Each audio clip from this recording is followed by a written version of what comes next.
দীর্ঘ ১৫ বছর পর খান বাড়ির ছোট মেয়ে তুরফা খান নিজ দেশে অর্থাৎ বাংলাদেশে ফিরে সুদূর সুইজারল্যান্ড থেকে মাত্র ৪ বছর বয়সকালে কোনো এক কারণে তাকে তার পরিবারে বিদেশ পাঠিয়ে দেয় তার ছোট চাচা চাচির কাছে।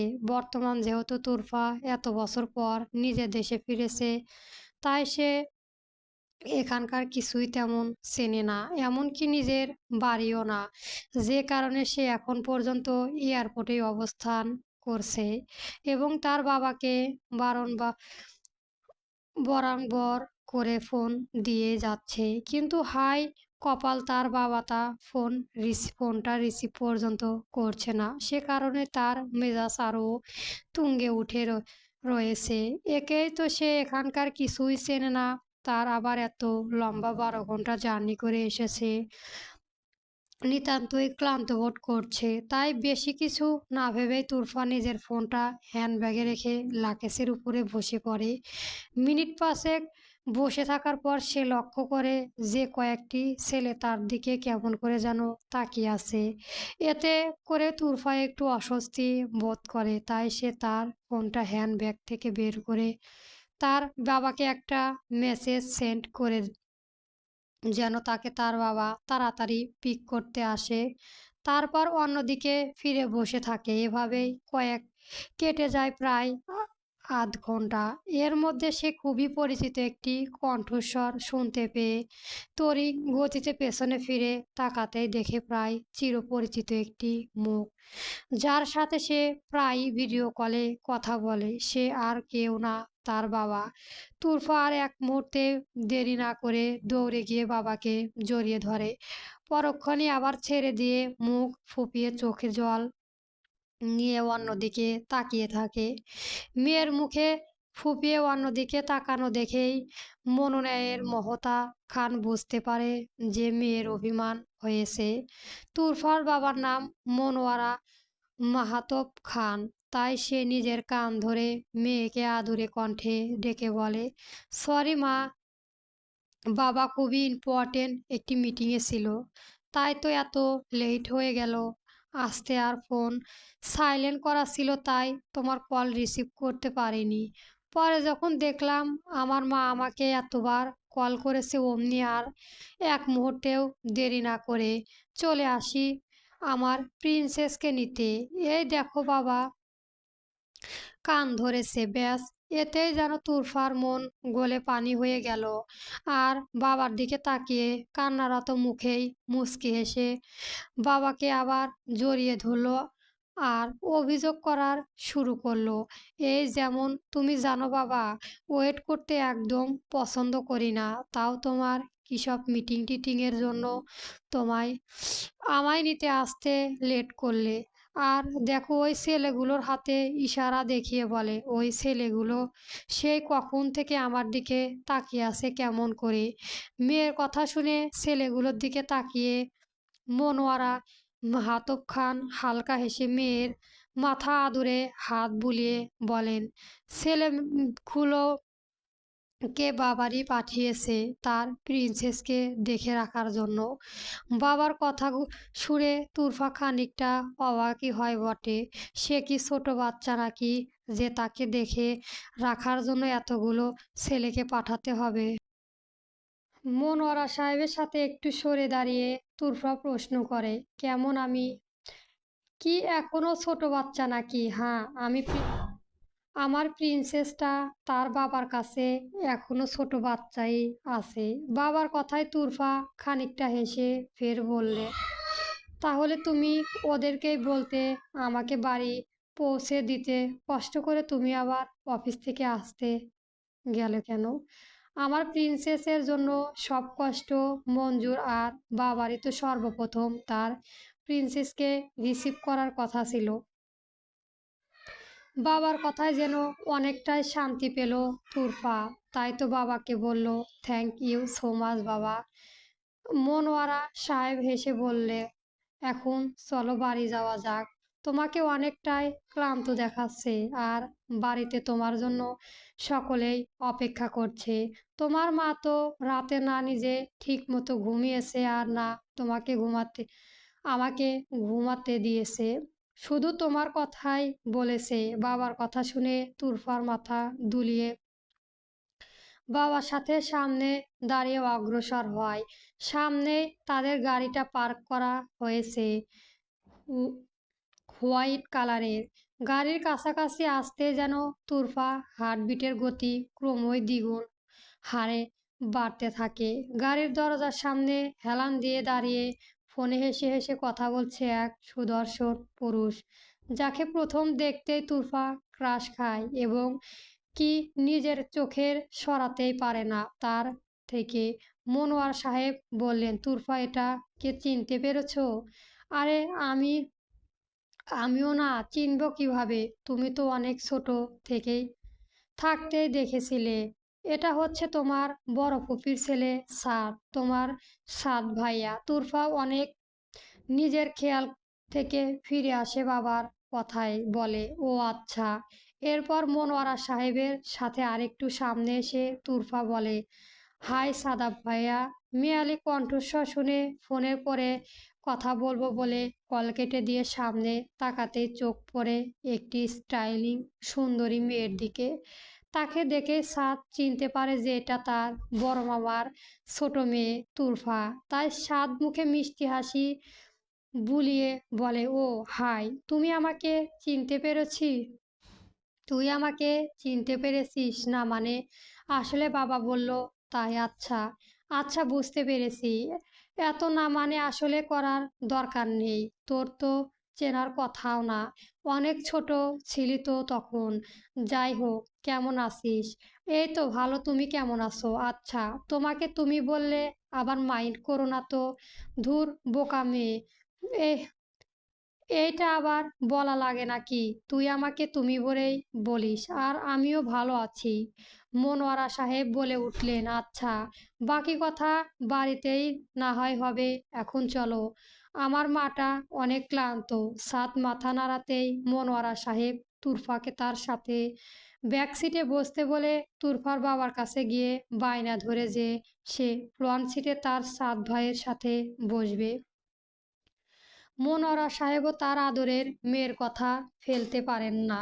তিনি রাজি হয়ে যান। বাবার পারমিশন পেয়ে তুরফা খুশি মনে ফ্রন্ট সিটে সাদের সাথে বসে পড়ে। সাদ গাড়ির স্টিয়ারিং হাত রেখে সামনের দিকে তাকাতেই তুরফাকে নিজের সিট বেল্টটা লাগিয়ে নিতে বলে। কিন্তু তুরফা তো তুর তুরফাই এক ধ্যানে সে ছাদের দিকে তাকিয়ে আছে আর মিটমিট হাসছে। এটা দেখে সাদ নিজেই তুরফার সিট বেল্টটা ঠিক করে লাগিয়ে দেয়। উদ্দেশ্য এগিয়ে গেল।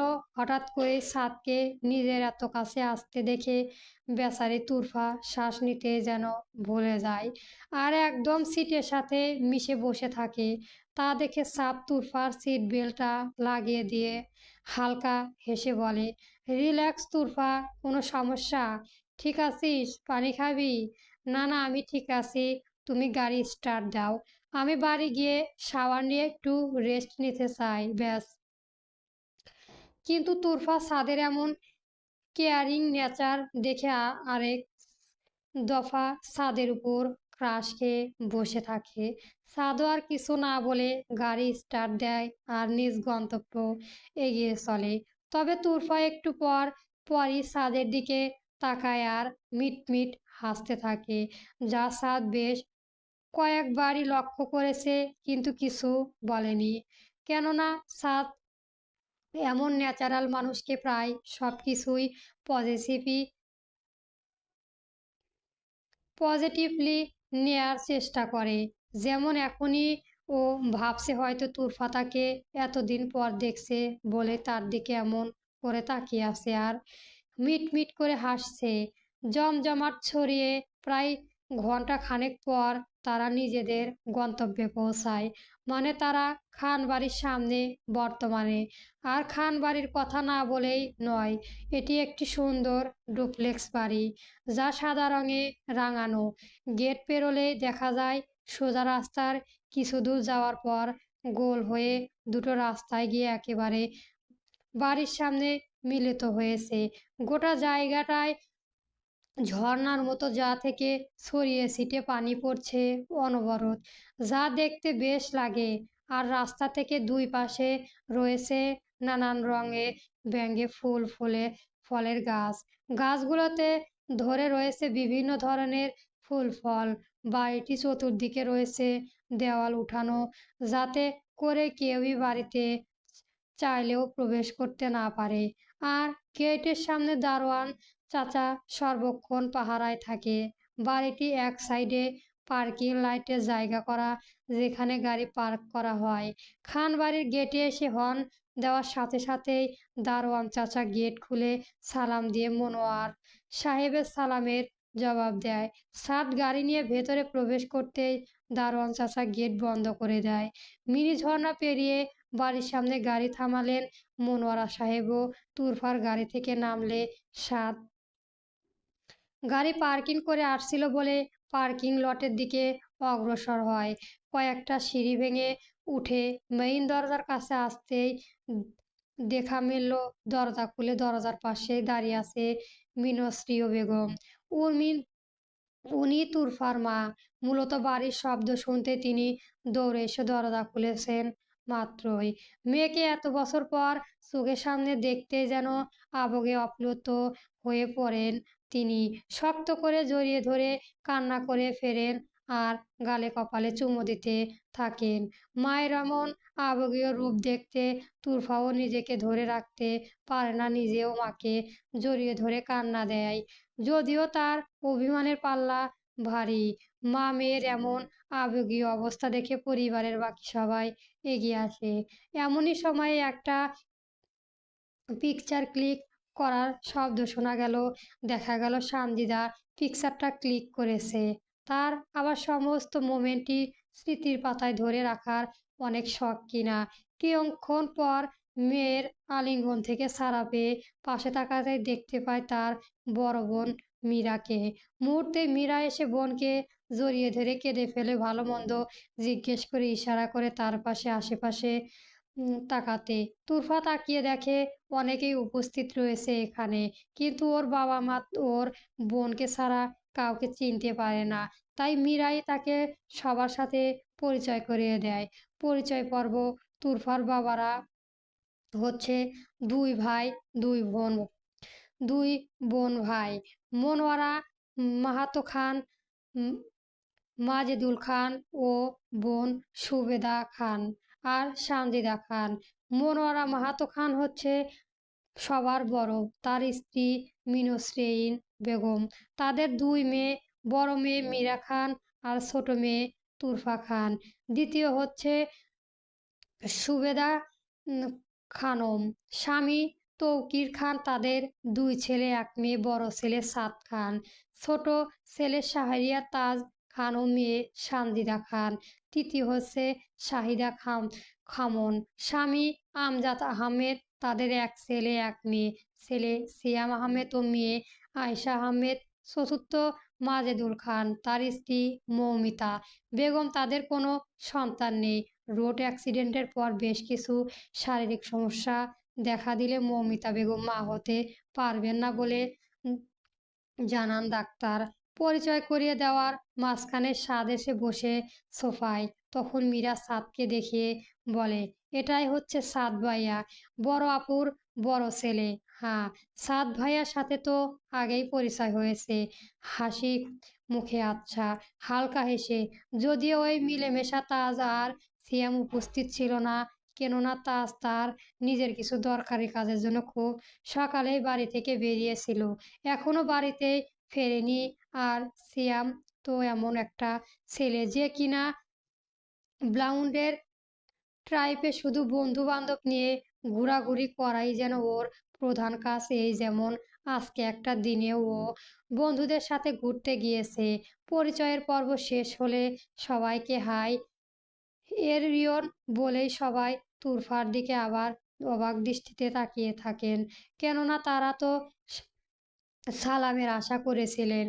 যদিও তুরফা বিদেশে বড় হয়েছে, তাও তো তার ভালো মা তো তাকে অনেক করে সবকিছু বুঝিয়ে সুঝিয়ে বলে দিয়েছিলেন। তুরফা আর ছোট চাচিকে ভালো ভালো মা বলেই ডাকে। আর চাচাকে ভালো বাবা, কিন্তু সে হাই বলে ফেলেছে ভুল করে। যতই হোক, বিদেশ বেড়ে ওঠা, ওখানকার কালচারটাই বেশি দেখেছে শিখেছে। পরক্ষণই আয়শা এসে তুরফার কাঁধে হালকা করে ধাক্কা মেরে কানে ফিসফিসিয়ে করে বলে, আরে এটা তোমার সুইজারল্যান্ড নয় যে সবাইকে তুমি হাই বলবে, সালাম দাও। অমনি ওর ভালো মা বলার কথাগুলো মনে পড়ে যায়, আর দাঁত দিয়ে জিভ কেটে মুখটা একটু হাসি হাসি করার চেষ্টা করে। অকওয়ার্ড মোমেন্টকে সামলাতে তুরফা সালাম জানায় সকলকে, আসসালামু আলাইকুম। সকলকে তার সালামের জবাবে বলে, ওয়ালাইকুম আসসালাম।